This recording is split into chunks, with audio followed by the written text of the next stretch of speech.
característica del testament és que és un document essencialment revocable, es pot canviar sempre. Què passa? Que a Catalunya hi ha la possibilitat de fer un document diferent, que és un document que en aquest cas s'ha de fer sempre en escriptura, i si no s'ha de ser escriptura pública, i és un document que es diu el pacte successori.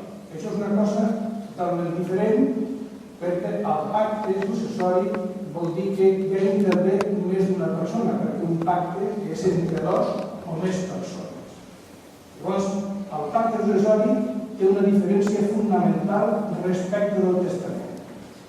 I és que el testament, com hem dit, el fa un sol i per tant el pot canviar com vol.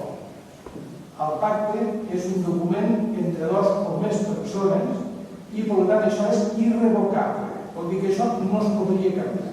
O sigui que si no després de firmar un pacte amb un fill o amb una dona volgués canviar aquest pacte, no es podria fer. O sigui que el pacte sol estar, diguéssim,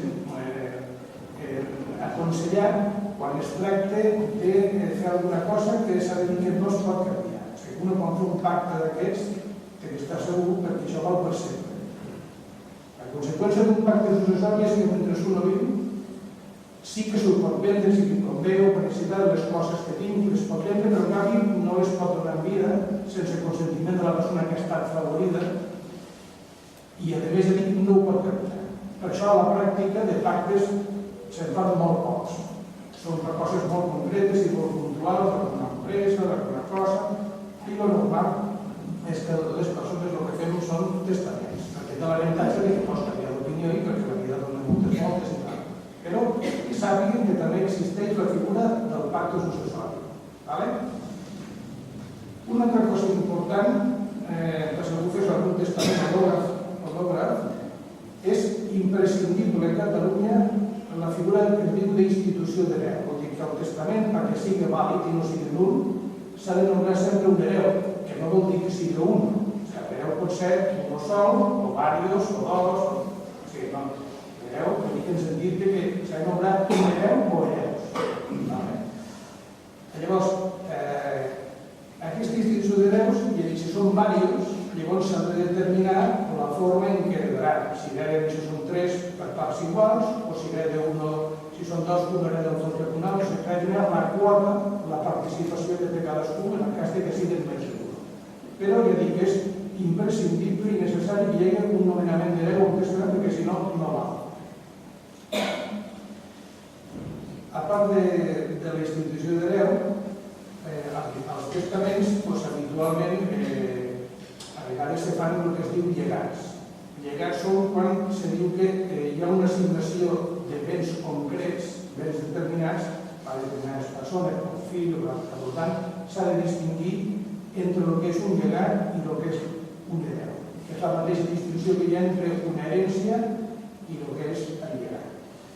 L'herència i el que és l'hereu és una persona que en teoria, a la pràctica, el que fa és succeeix al causant, que és el difunt, el succeeix en tot. O sigui, un hereu no solament hereda tot o una part del patrimoni del difunt, no hereda solament els béns, sinó que hereda també les deutes, les obligacions que tingui. Si hi ha un judici pendent, doncs continua el judici. Si hi ha un contracte d'arrendament, el continua. I l'hereu el que fa és ocupar la posició que tenia el difunt en les relacions jurídiques. Això diu que és imprescindible la figura de l'hereu o dels hereus. I en canvi, a part d'això, el que són els llegats, això són atribucions particulars determinades que es diu, bueno, doncs a aquest fill li deixo un pis o li deixo 2.000 euros. La diferència és que el llegatari no respon mai a les deutes de l'os, salvo que expressament diguis que les ha de pagar. Però si no, el llegatari adquireix un bé o uns béns determinats i res més. En canvi, hereda tot el dia i el paper de les deutes i les obligacions que tenia el difunt. És la distinció entre una herència i un llegat. O sigui, el llegat vindria a ser, com per exemple, quan se fa en vida, que hi ha persones que en vida fan donacions. Donem finques o uns fills, o la dona, o un pare o alguna cosa. Un llegat és el mateix que una donació, en la diferència que una donació és una cosa que es fa en vida ja ho has donat i ja no es feu, perquè quan ho dones ja no es feu. En canvi, si fa per via de llegat, com es fa dins del contingut del testament, vol dir que deixar una finca a una persona i després canvia d'opinió, revoca el testament i ja està. Vull dir que el llegat és com una nació, però va de seguir. És com el testament, és normal. La obligació que tenim notaris és molt important, que és d'assumir, hem de comprovar que a judici nostre la persona que fa el testament té capacitat i hem d'intentar veure que no estigui, diguéssim, captada, no tingui cap pressió, s'ha d'intentar que quan fa el testament que no tingui pressió de cap tipus, ni familiar ni res, i sobretot que tingui plenes facultats mentals. Això és una cosa que s'ha de tindre molta cura, pràcticament cura sobretot perquè el testament, ja dic, es pot impugnar sempre, encara que sigui notarial. Si una persona fa un testament i encara que el notari hagi dit que al seu judici tenia capacitat, si es demostra que aquest senyor o aquella senyora no tenia capacitat, el testament es pot impugnar. Per tant, el testament, tant si el fa el mateix com si fa davant el notari, la capacitat és molt important. Per això, jo, per exemple, quan faig, sobretot, s'ha de prestar molta atenció quan uno ha de sortir a signar els testaments fora del despatx. Si uno va a un domicili o a un hospital, s'ha de tindre encara més cura perquè no hi hagi cap escalitxa perquè, efectivament, el testament sigui un document vàlid perfectament i que no clar que està en perfectes condicions, perquè si hi ha dubtes, el notari no signa el testament. Ha de tindre molt clar que la persona que fa el testament té capacitat. Això és un document que se recomana fer quan un està perfectament bé. Perquè moltes vegades jo m'he trobat el cas que diu que anar a l'hospital i el testament no s'ha pogut signar perquè no està en perfectes condicions. El testament s'ha de fer quan un està bé. Ara cada dia visquem més i tal, pot veure que el dia de demà pot tindre algun problema d'incapacitat mental, una deficiència mental. Hi ha alguna cosa d'aquesta, no? Llavors, en aquests casos, quan una persona no està amb unes facultats, el que és l'ordenament jurídic, el que fa és, hi ha un sistema que és la tutela, o sigui, que es va al juzgat, el jutge parla d'incapacitació i hi ha un nomenament de tutor. Llavors, per aquests casos, i atenent també a l'autonomia de la voluntat de les persones, aquí està previst que un mateix, en previsió de que sobrevingués alguna pèrdua de capacitat, un mateix pot fer un document que es diu d'autotutela. O sigui, que un mateix designa que si jo un dia no estic en plenes facultats, en plenes condicions, puc governar per jo mateix, jo designo que la tutora sigui la meva senyora, la meva filla, o que sigui. Un mateix se pot nombrar a les persones de la seva confiança que tindran la cura i la custòdia de la seva persona i del seu patrimoni. Això és una cosa que és interessant. I hi ha una cosa diferent, però també en aquest sentit, perquè quan uno fa una autotutela, el tutor que nomena un mateix, el jutge, al final el reconeix el tutor, però els tutors representen l'incapaç, però tenen unes limitacions legals. Per exemple, les coses importants, si un tutor vol vendre perquè es necessita o perquè és convenient un pis d'una persona incapacitada, necessita el permís del jutge. El jutge el que fa és vigilar el tutor, no? I per això, com podria dir, demanar un préstec o actuacions importants. Les coses greus de la vida i són importants, el tutor representa l'incapaç, però necessita per aquestes actuacions importants un permís judicial. A la pràctica, tot això fa que es carrega la justícia, s'ha d'anar a jutjar moltes vegades per demanar autoritzacions per vendre i tal i qual, i llavors s'ha perganyat per part de la pràctica notarial, que a més ara ja està reconegut legalment, una figura que es diu un poder preventiu.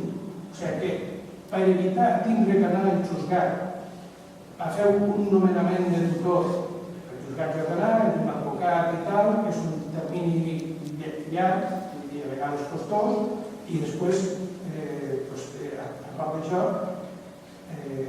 qualsevol cosa que es faci necessita, si és una cosa important, el permís del jutge. Llavors, per evitar tot el tràmit aquest judicial, si un ja té clar qui és la persona en la que confia, confien, perquè lògicament això és un tema d'absoluta confiança. Perquè si uno no està bé i dones les facultats a una persona perquè ho represente, doncs la que tindrà és molta confiança, perquè si no no es pot deixar sense res. O sigui que ja la figura aquesta és una figura que es diu d'un poder preventiu. Preventiu en el sentit de que és un poder que diu jo dono poders a la meva senyora, al meu fill, al meu pare, o a un germà, o inclús a un amic, el que passa que quan li he dit, sobretot, absoluta confiança. Llavors, aquests poders estan previstos pel cas de que uno no es pot governar per si mateix. Llavors, què passa? Aquesta persona que té aquests poders pot actuar en nom nostre i tot el que nosaltres podríem fer ho podrà fer aquesta persona. O sigui, pot anar al banc, pot pagar la llum, l'aigua, pot sacar diners, ho pot fer tot. Clar, tenir inconvenient de que igual que ho pot sacar tot i tenir confiança, ho pot deixar sense res. O sigui, hem de tindre que té aquest inconvenient. Avantatges d'aquest tipus de poders. Quan resulta que uno té plena confiança en la persona a la que es dona el poder, l'avantatge d'això és que aquesta persona, no ha d'anar juzgat, pot fer tots els actes sense cap problema i, per tant, és una cosa pràctica. Però, ja dic, està basada en l'absoluta confiança. Quan hi ha qualsevol pista que no hi ha la confiança completa, doncs el que es fa, en vez de donar poders a una persona, s'anomena a l'os, per tres, perquè actuen conjuntament que fan com a de control, per exemple. Inclús es pot anar llavors a la figura semblant a el que és un tutor o un curador. O sigui, pot donar poders a una persona o a diversos perquè actuen en nom de nosaltres per fer tot el que és el més habitual i per aquelles operacions que són molt importants. Per exemple, si fes falta fer una venda per tindre que pagar una residència, per exemple, o per fer una operació, o si s'ha de vendre un immoble i tal, en aquests casos se pot dir que també necessitaria aquest apoderat una autorització judicial. O sigui que si no té plena confiança, es pot utilitzar la figura del jutge per controlar aquest apoderat. El que fa és manifesta que, pel cas de que ell no es pugui expressar personalment, perquè clar, si no ho puc expressar personalment, no fa falta fer aquest document, perquè ja ho diré jo al metge o a l'equip sanitari el que vull fer la meva vida i no hi ha cap problema. Es fa un document precisament pel cas d'una persona que estigui inconscient o una persona que no es pot expressar per si mateixa. Llavors, en aquests casos, aquest document ja deixa plasmada la voluntat de que si no està en una situació crítica irrecuperable, que ja no té possibilitat, que si és irreversible, doncs deixa clar en aquest document que ell no vol que se li mantingui en vida per mitjà de tractaments extraordinaris, que no vol que se li prolongui el procés de defunció i, per tant, això sí, que se li administren els tractaments adequats per pagar el sortiment i patriments de psicològic, que no vol prolongar aquesta estància. Llavors, aquest document ja té constància clara de la voluntat d'un i és un document que ha validar. Llavors, en aquest document